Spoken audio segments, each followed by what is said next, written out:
This is my old Swiss Gear laptop bag.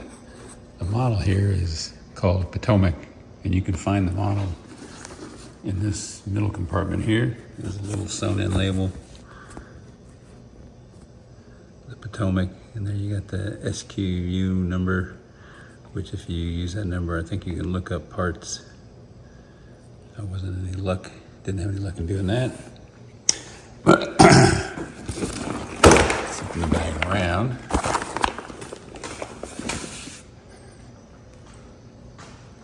I've already changed that wheel, and I'm about to change this wheel. And so I learned a few tricks along the way. The first trick is getting the wheel off without having to drill it off or grind it off like other people have done. But you see that little inner square there with the Swiss emblem on it? And see the little notch there? That notch so you can get a little flathead screwdriver in there and pop that little cap off. And I just happen to have one of these little flathead screwdrivers. Try and do this right-handed.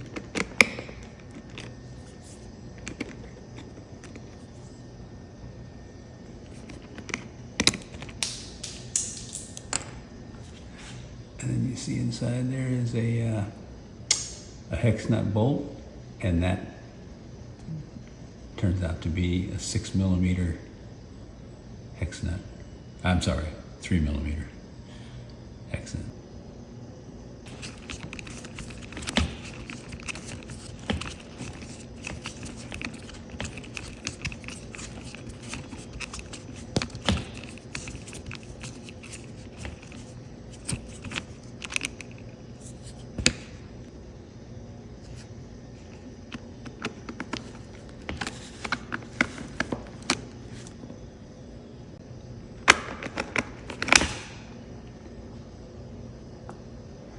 Now there's two bearings. There's this bearing on this side of the wheel, and then the other bearing is still sitting on here.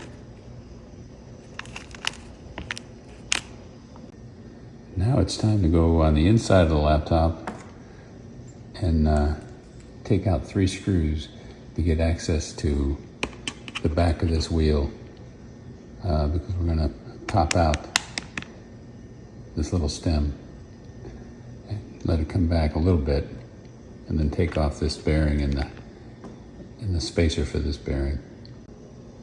So on the inside of this bag, you've got kind of velcroed in padding, but it's held in place with rivets. And so a bull in a china shop approach would be to just drill out these rivets and buy new rivets. But I tried to avoid that. Now there's 3 screws to remove.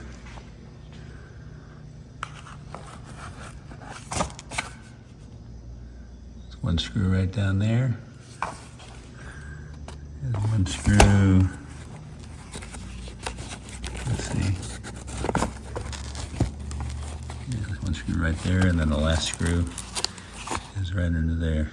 You take those 3 screws out, and then we can move this little piece of plastic around, but it's connected all the way across, so you can't completely take this out. You can just kind of pull it out a little bit.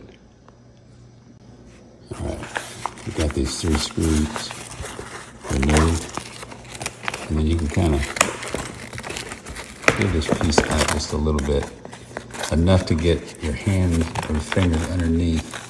What you're gonna want to do is get a finger down there and hold this bolt or this screw in place while we tighten everything up from the outside.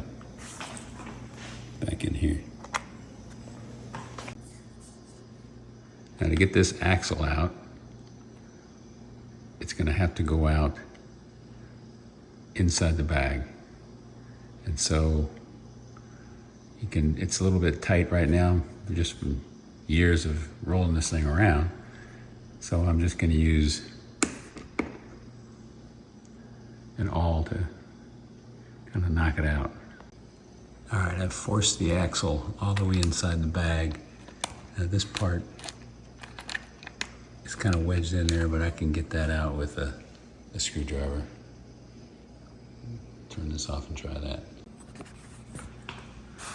All right, now the piece that I knock out inside, see why I can't come the other way. This square end kind of holds it in place so you can tighten everything up from the outside of the wheel, and this holds against the flat edge, so it keeps this bolt from turning.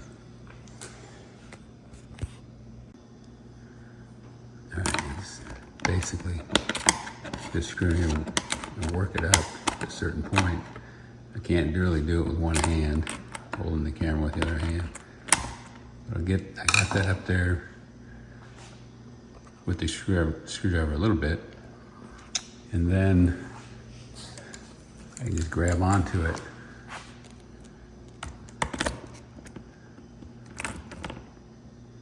A pair of pliers.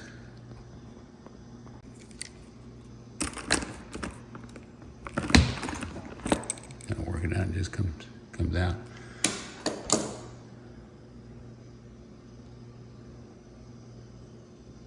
You see the inner, this inner circle? Where's my part I just removed?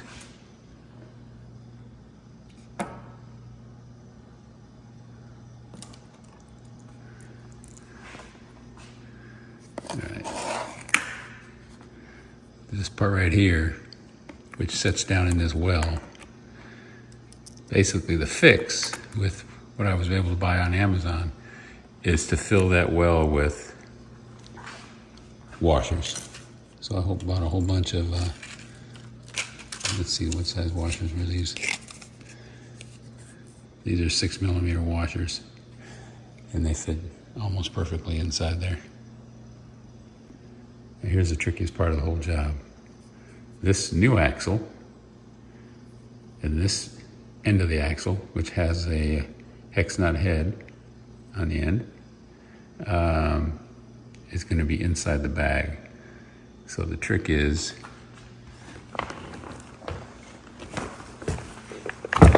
to work it into a small little hole that you can't see down in here, so that it comes out here. Now that's, unless you want to rip out these rivets and take out all this covering fabric, and then you can take off this whole plastic piece, which is a lot more work. I went back to my oil field back when I was a supervisor of completions and supervising wireline work and that kind of thing. And when you're doing wireline work and you lose something down in the well, and it's a piece of tubing or it's a part of a tool, if it's a piece of tubing, you can stab into it and either fish it with just threading it back on the existing, new tubing threaded on to the existing tubing that's sitting down there, or you can stab into it and wedge something in there that slips on it, which locks it in place and lets you pull it back out of the hole. Or you can also run in with an overshot and catch it from the outside, slide over it, and then again you have slips on the inside of that tool that grabs onto the fish and pulls it out. So what I came up with was my own stabbing tool. So put a little piece of tape around a coat hanger, and I'm gonna go in from the outside, run my fishing tool inside, and then work my fingers down in there so I can pull that out. Pull that out so I can get access to it and put this piece on the end of it, and then I can pull with the coat hanger and guide that right back up into the hole. All right, so I've got my coat hanger going into the hole. So I'll do it with one hand here. So I can move it back and forth. And then on this tape then, I'm gonna basically,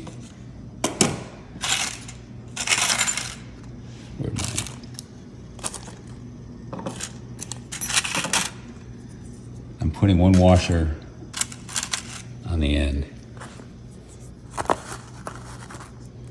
we're going to have a washer and the axle. And I'm going to thread it onto here enough so that it's tight so it won't pull off when I'm kind of fishing it back up through the wheel well. All right, I've got it mounted on the end, and I can use that hex nut in there to tighten it on the tape. This is basically just red duct tape, and it's on there pretty good. I don't need it to be ensured it doesn't come off, just enough that I can work it into the hole. All right, be able to work it in. And there I've got my axle exposed. So the next thing I'm gonna do is fill this well with plastic right in here so that I've got washers all the way until it's flushed with this plastic surface because I don't want the bearing of the wheel to be rubbing against this plastic. I want some offset above that.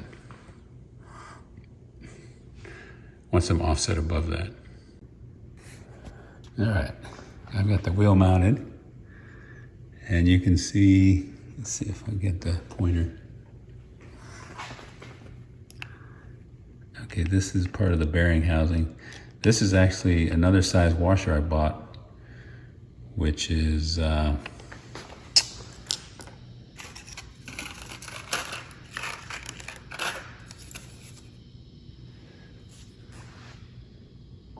it's 1/4 inch inner diameter, and it's